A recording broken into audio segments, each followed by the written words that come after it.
Bismillahirrahmanirrahim. Bonjour chers collègues, on va voir aujourd'hui la conduite à tenir devant l'HTA, ou bien l'HTA gravidique. Toujours tous ces supports sont dans la description. Maximisez le partage chers collègues. Toujours abonnez si vous n'êtes pas encore et ne laissez pas seulement ces vidéos à votre disposition. Avant d'entamer la conduite à tenir, on fait rappel que les complications, je répète, ils ne sont pas seulement maternelles. J'espère que vous avez les cités. Si on récapitule les complications maternelles, c'est la crise d'éclampsie, le HELP syndrome. Deuxièmement, et troisièmement, les complications cardio-respiratoires, l'OAP et la pathologie du ventricule gauche. Complications rénales, neurologiques, voire hémorragiques. Mais il s'agit aussi des complications fœtales. Donc, les complications fœtales, donc, ils sont moins prévisibles. Donc, deuxièmement, comme complications fœtales, notez bien, sont moins prévisibles, peuvent survenir malheureusement brutalement tout le long de la grossesse et même au niveau du travail. On note premièrement la prématurité, soit spontanée, soit induite. Donc, soit spontanée comme leur nom indique elle-même, ou bien induite par une attitude d'intervention, ou bien d'interventionniste lors d'un sauvetage maternel ou fœtal. Donc, parmi, vous allez voir, je répète, le seul traitement, c'est l'extraction fœtale. Ça peut induire une prématurité. Premièrement, prématurité. Deuxièmement, un retard de croissance intra-utérine ou une cassure de la courbe de croissance fœtale. S'il s'agit de la souffrance fœtale, on va aborder ça dans les prochains cours sur la souffrance fœtale chronique. Cette dernière, elle est toujours en rapport avec l'hypoperfusion uroplacentaire, bien utéroplacentaire. Toujours une souffrance fœtale dans sa forme aiguë. Elle peut apparaître le plus souvent lors des travails, lors de l'accouchement, qui confirme déjà un état précaire fœtal. Donc prématurité, soit spontanée, soit interventionniste. Retard de croissance intra-utérine, souffrance chronique et souffrance aiguë. Et dernièrement, malheureusement, la mort fœtale in utero. Donc c'est un accident ultime secondaire à la souffrance fœtale, mal évalué ou bien mal méconnu. C'est pour cela on va baser aujourd'hui sur la conduite à tenir. Donc, quelle est votre conduite à tenir pour éviter ces deux séquelles fœtales qui sont malheureusement non prévisibles. Donc, mort, mort fœtale MFU, mort fœtale in utero, non prévisible. Et bien sûr, pronostic maternel, qui est la priorité là dans cette conduite à tenir. Donc, premièrement, donc, qu'est-ce que vous devez faire dans votre conduite à tenir? Donc, premièrement, confirmer le diagnostic de l'HTA. Je répète ce qu'on avait dit précédemment. C'était deux crises tensionnelles au repos, pas d'effet blouse blanche. Au repos, donc bien prise sur, je répète, deux positions, décubitus latéral gauche et une position assise. Si les chiffres là, pendant ces deux prises, sont supérieurs à soit 140 systoliques ou 90 diastoliques, vous allez confirmer là votre diagnostic d'HTA. Deuxièmement, l'évaluation de la gravité. Cette dernière va vous permettre de diagnostiquer premièrement les formes légères ou modérées. Là, on autorise une surveillance ambulatoire. Vous allez voir ça dans votre conduite thérapeutique. Jusqu'au 9e mois, puis un déclenchement artificiel du travail au début du 9e mois. Donc, le premier cas, heureusement, c'est une forme légère, voire modérée. Il n'y a pas de risque accru pour la femme ou pour le fœtus. Donc on attendra ou bien on suivra cette évolution ou bien cette grossesse, faites attention, et on déclenchera le travail dès que cette femme atteint le 9e mois. Je répète toujours, l'interruption de grossesse ou bien l'évacuation utérine, c'est le traitement là devant acheter. Deuxièmement, devant des formes graves, donc ça nécessite une hospitalisation toujours immédiate. Si on vous pose la question, quelle est votre conduite à tenir devant une crise d'éclampsie, bien d'un HELP syndrome, donc ce sont des urgences vitales. Donc ça, c'est l'hospitalisation immédiate. Premièrement, extraction fœtale en urgence et souvent par césarienne. Donc, la voie haute, souvent, elle est indiquée. Et une série des examens complémentaires sont nécessaires devant ces formes graves. Premièrement, un bilan maternel, savoir le retentissement cardiovasculaire, rénal, hépatique, ophtalmique, sanguin, c'est toutes les complications qu'on a déjà citées dans la partie précédente. Vous pouvez la constater. Un bilan fœtal par une échographie obstétricale et Doppler. Donc Doppler pour calculer ou bien évaluer le flux sanguin ombilical. Donc, vous allez revoir cette notion-là dans les souffrances fœtales chroniques et aiguës. C'est ce qu'on avait dit juste précédemment, quelques minutes. Donc, évolution fœtale qui est imprévisible. Une échographie va nous montrer une diminution du flux sanguin ombilical ou bien placentaire et là, pourra s'agir d'une souffrance soit aiguë, soit chronique. Et bien sûr, ça va être manifesté par un trouble du rythme cardiaque et c'est l'échographie cardio-fœtale qui va vous montrer ces troubles. Donc, deuxièmement, évaluation de la gravité chez la femme ou chez le fœtus. Ça, c'est l'échocardiographie. Bien, ça, c'est le RCF, enregistrement du rythme cardiaque fœtal. Suite à ça, vous allez faire le pronostic maternel et fœtal. Ce que vous êtes en train de voir à droite dans l'illustration, c'est le fameux score de Manning qui est basé sur 5 critères. Le dernier, c'est fréquemment posé comme thème d'examen. Premièrement, sur les mouvements globaux du corps. Deuxièmement, les mouvements respiratoires du fœtus. Le tonus fœtal, non-stress test. Et dernièrement, la quantité de liquide amniotique, soit une oligoamniose ou l'hydramniose. Ça, c'est coté sur 10 et ça va donner le pronostic. Donc, un score de Manning, il va témoigner ou bien il va refléter le bien-être du fœtus. Pour la mère, donc les signes fonctionnels chez la mère, c'est les céphalées, les troubles visuels et auditifs. Donc, si vous avez des phosphènes, des acouphènes, des céphalées inexpliquées pourra être de la manifestation de la éclampsie qui est en train de se manifester. Faites attention, suivre la patiente toujours. Les œdèmes massifs qui prennent le godet, survenir souvent au niveau du visage, membre inférieur. Donc, ce sont des œdèmes blancs. Ça nous fait rappel à la sémiologie des œdèmes. C'est pas inflammatoire, c'est les œdèmes. Aussi, toujours, lorsqu'on dira œdème, on parlera de prise de poids, qui est récente, brutale, plusieurs kilogrammes en quelques jours. Donc, on note parmi les changements physiologiques chez la femme au cours de la grossesse, c'est l'augmentation du poids. Mais cette dernière, elle ne va pas survenir sur quelques jours en plusieurs kilogrammes. Donc là, c'est pathologique. L'oligurie, signe de souffrance rénale. Une protéinurie, je répète, qui est toujours un mauvais pronostic. Tout ça, on a vu dans la première partie. Et c'est une bandelette urinaire. Une BU, une simple BU va vous permettre de diagnostiquer ou dépister cette protéinurie massive qui est un mauvais pronostic. Pour la surveillance fœtale, je répète, ce que vous voyez à droite, c'est le score de Manning pour rechercher un retard de croissance utérine, une oligoamniose, signe de souffrance fœtale et d'hypoperfusion placentaire. Cette dernière, ou bien un écho-doppler ombilical, toujours je répète, pour confirmer l'origine vasculaire de cette retard, plus un doppler cérébral pour évaluer le degré de la souffrance cérébrale. Tout ça, on va revoir dans la souffrance fœtale chronique et aiguë. Le RCF, le rythme cardiaque fœtal qu'on avait vu pour déceler la souffrance fœtale dans sa forme aiguë, changement des, ou bien décélation des battements cardiaques. Donc tout ça, ça va témoigner d'une souffrance cardiaque et diminution du mouvement actif. Donc ce selon les critères de Manning et aussi le syntocinon. Donc diminution du mouvement fœtal et la réaction au syntocinon. Donc le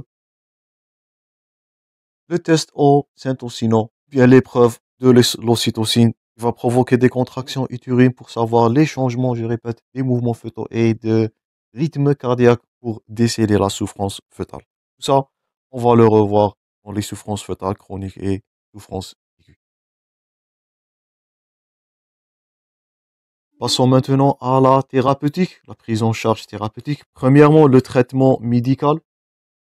Donc, son intérêt est de limiter l'influence et mais pour le pronostic.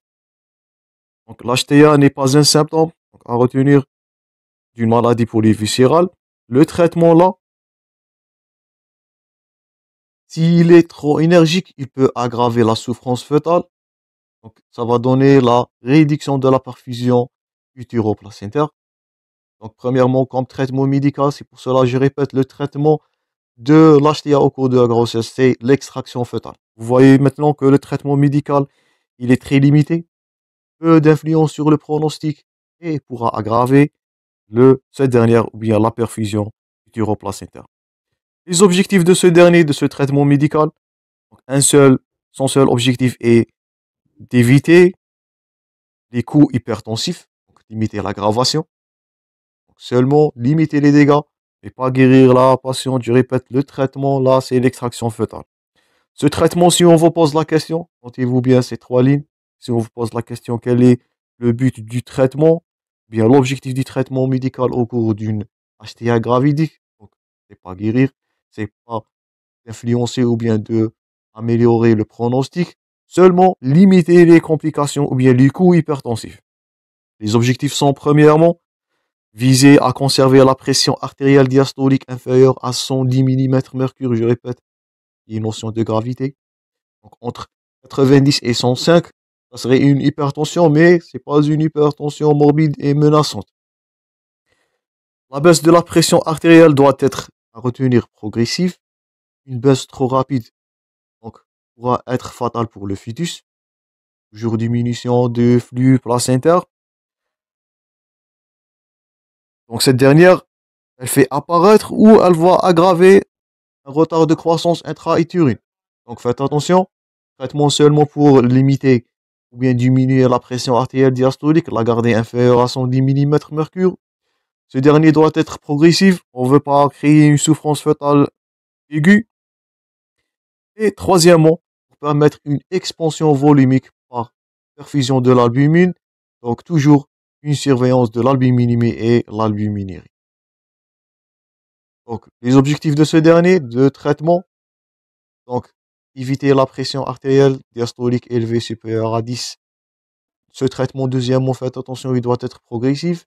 Troisièmement, il peut être associé avec des macromolécules pour permettre une réexpansion volumique et éviter le choc hypovolimique. Donc toujours, l'HTA dans le terrain de grossesse, il s'agit d'une hypovolimie, il ne s'agit pas d'une hypervolimie, toujours. Donc traitement médical à prescription, seulement pour limiter les pics hypertensifs, limiter les dégâts, toujours de façon progressive et associé, je répète, à une expansion volumique. Ne faites pas la bêtise. Donc, j'ai une femme hypertendue qui n'a pas de grossesse. Donc là, c'est une hypervolimie. Dans notre cas, là, c'est une hypovolimie expliquée toujours par l'hypoperfusion placentaire. Les classes thérapeutiques sont multiples. Ils sont donc de première intention à prescrire les antihypertenseurs centraux. Là, il s'agit d'une contre-indication, notez-vous, aux ARA2, aux IEC. Donc, ils sont à proscrire chez une femme enceinte. Faites attention.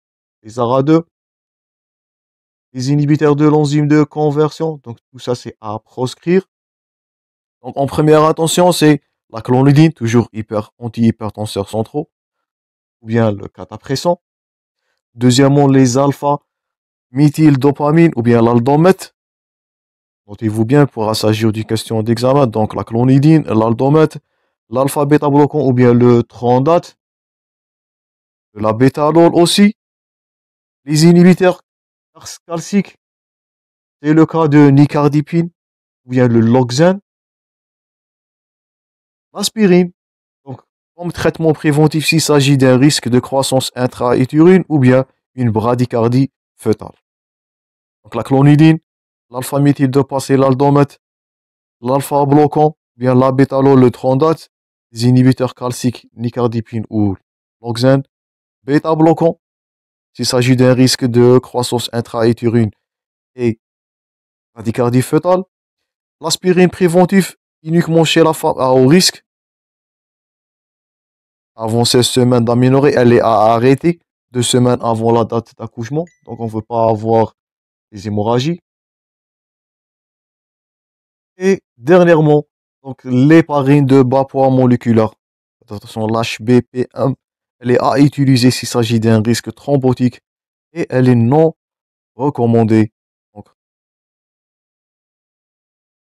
elle n'est pas, ou bien elle est non recommandée dans la prévention de la prééclampsie. Faites attention. Donc, prééclampsie, non recommandation à l'héparine de bas poids moléculaire. seulement devant un risque thrombotique. Donc, les classes thérapeutiques, donc, sont les inhibiteurs calciques, les bêta-bloquants. Je répète toujours contre-indication aux ARA2 et IEC.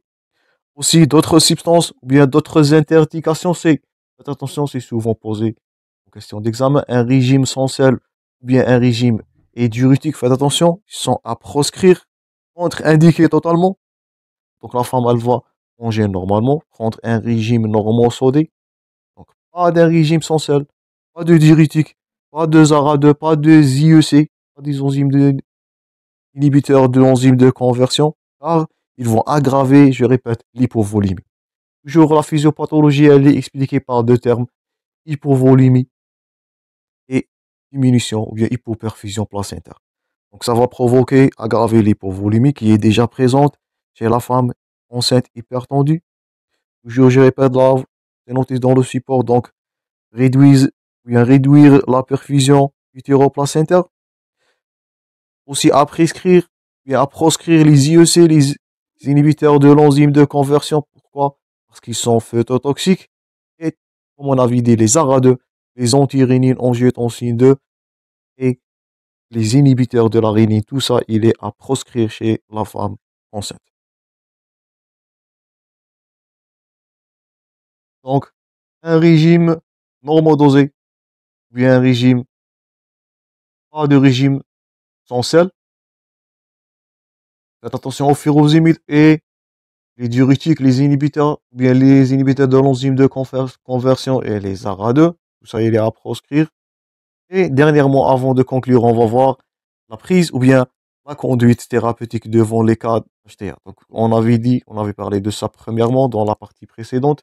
Donc, s'il s'agit d'une HTA légère ou modérée, donc surveillance en externe avec repos, arrêt de travail, un traitement hypertenseur en monothérapie. En première intention, les antihypertenseurs centraux. Surveillance qui est renforcée, en consultation tous les 10 jours environ. Un bilan biologique régulier, échographie mensuelle, donc avec Doppler utérin, toujours. Chercher la souffrance fœtale à partir de 22 semaines d'aménorrhée. Et au 9e mois, discuter un déclenchement, comme on avait dit, artificiel du travail en fonction des conditions obstétricales. Donc l'extraction restera le traitement de choix toujours devant une HTA gravidique. Deuxièmement, en cas d'HTA sévère ou bien HTA ou pré-éclampsie. Donc là, je répète, pré-éclampsie, vous décrochez directement une hospitalisation. Surveillance étroite, les deux, maternelle fœtale. Un traitement médical, premièrement, antihypertenseur en mono, voire trithérapie. On ne veut pas que les chiffres vont dépasser les 110 pour la pression artérielle diastolique.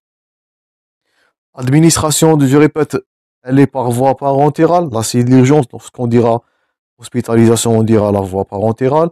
Ou bien la seringue électrique. Corticothérapie, pourquoi? On avait parlé de ça. Garantir la maturation dans les 48 heures. On ne veut pas avoir la maladie de membrane hyaline. Peut-être nous sommes devant une extraction fœtale en urgence. Et prévoir s'il s'agit de nécessité d'une extraction fœtale qui est urgent. Toujours le traitement là, c'est l'extraction fœtale. Pour la prise en charge obstétricale, donc hospitalisation en urgence, provoquer la naissance le plus souvent, bien sûr par une césarienne. La voie basse, c'est rarement indiqué. Donc, s'il s'agit des critères pour faire la césarienne, donc premièrement la pré-éclampsie qui est peu sévère après 36 d'aménorrhée. Une pré-éclampsie sévère au-delà de 34 semaines d'aménorrhée. Et une pré-éclampsie sévère avant 25 semaines d'aménorrhée. Donc ça, c'est les critères d'une provocation ou bien provoquer la naissance par césarienne. L'extraction fœtale, 3 indications. Pré-éclampsie peu sévère après 36 semaines. Pré-éclampsie sévère au-delà de 34 semaines. Pré-éclampsie sévère avant 24 semaines d'aménorrhée. Suite de couches, les complications. Donc les complications sont encore possibles. Des poussées hypertensives même après l'accouchement.